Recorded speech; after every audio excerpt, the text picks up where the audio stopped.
Selamat datang dan kembali lagi di BT Channel. Enea Bastianini tak merasa tertekan dengan adanya pembicaraan di paddock MotoGP bahwa Jorge Martin akan mengambil alih kursi tim pabrikan Ducati untuk tahun 2024. Pemenang Grand Prix 4 kali Bastianini dipilih untuk menggantikan Jack Miller di Ducati musim ini, setelah penampilannya yang cemerlang bersama Gresini Racing pada 2022. Alih-alih melanjutkan tren positif, ia malah menghadapi jalan terjal. Tahun debutnya di Ducati diwarnai dengan cedera dan kesulitan untuk beradaptasi. Dengan Martin yang hanya tertinggal 11 poin dari Bagnaia dalam perebutan gelar juara, ada beberapa saran untuk menukarnya dengan Bastianini jika memenangi gelar.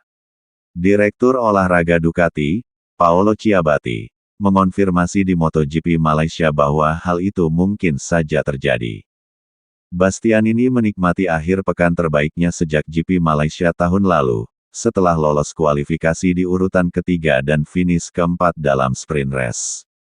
Ditanya oleh motorsport.com apakah sulit untuk fokus pada peningkatan performanya sendiri sementara rumor tentang Martin masih terus berlanjut, Bastianini menjawab, Jorge menjalani musim yang sangat bagus dibandingkan saya telah menjalani musim yang sangat buruk. Tapi saya juga masih kurang beruntung sejak awal.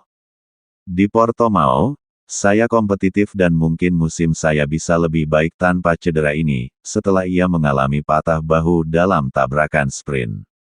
Anda tahu, kita tidak bisa membicarakan hal ini karena saya tahu potensi saya, tetapi mungkin kadang-kadang jika Anda mencoba melakukan sesuatu yang lebih, Anda tidak sampai pada target Anda harus kembali sedikit. Sekarang, saya telah kembali, saya mengerti apa masalahnya.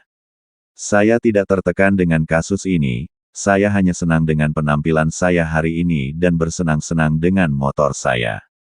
La Bestia telah bekerja dengan rem belakang yang dioperasikan dengan ibu jari di Sepang untuk meningkatkan kemampuannya memasuki tikungan. Hal ini, bersama dengan perubahan pada pengaturan pengereman mesin motor, telah memungkinkannya untuk membuat terobosan dalam performa. Ya, kami telah mengubah engine brake dibandingkan dengan balapan lainnya, jelasnya. Kami telah membuat perbedaan besar pada pengaturan engine brake dibandingkan dengan semua standar saya, dibandingkan dengan tahun lalu. Saya suka melaju cepat, tapi saya juga harus menghentikan motor. Itu adalah masalah utama saya tahun ini. Solusi dengan rem belakang di sini sangat membantu saya untuk memahami bagaimana saya harus melakukan tikungan. Lebih sulit ketika Anda berada dalam balapan, ketika ada pembalap lain di depan, terutama di tikungan pertama. Saya tidak mengerti mengapa itu sulit, tetapi setelah 2-3 lap saya mengerti bagaimana cara menggunakannya. Bastianini nyaris merebut posisi ketiga dari Francisco Bagnaia pada sprint race, Sabtu tanggal 11 November tahun 2023 di Malaysia. Namun, ia memilih untuk tidak melakukannya karena melihat situasi kejuaraan rekan setimnya. Ya, pertarungan yang bagus dengan 2 KTM hari ini, tambah Bastianini. Brad Binder sangat sulit disalip karena ia mengerem dengan sangat terlambat. Saya mencoba dari tikungan 1 ke tikungan 2, dan juga saat pergantian arah dengan Jack Miller. Ketika saya tiba di Peko, saya juga mengambil keputusan untuk tetap di sana karena itu lebih baik untuk saya, lebih baik untuknya, lebih baik untuk tim.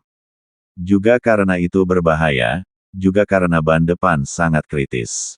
Saya melihat masalah seperti yang saya alami pada motor Peko. Untuk besok kami harus menyelesaikan masalah ini karena untuk balapan yang panjang ini bisa menjadi masalah. Bagaimana menurut Sobat BT semua tentang hal ini? Silahkan berikan komentar dan sarannya. Terima kasih.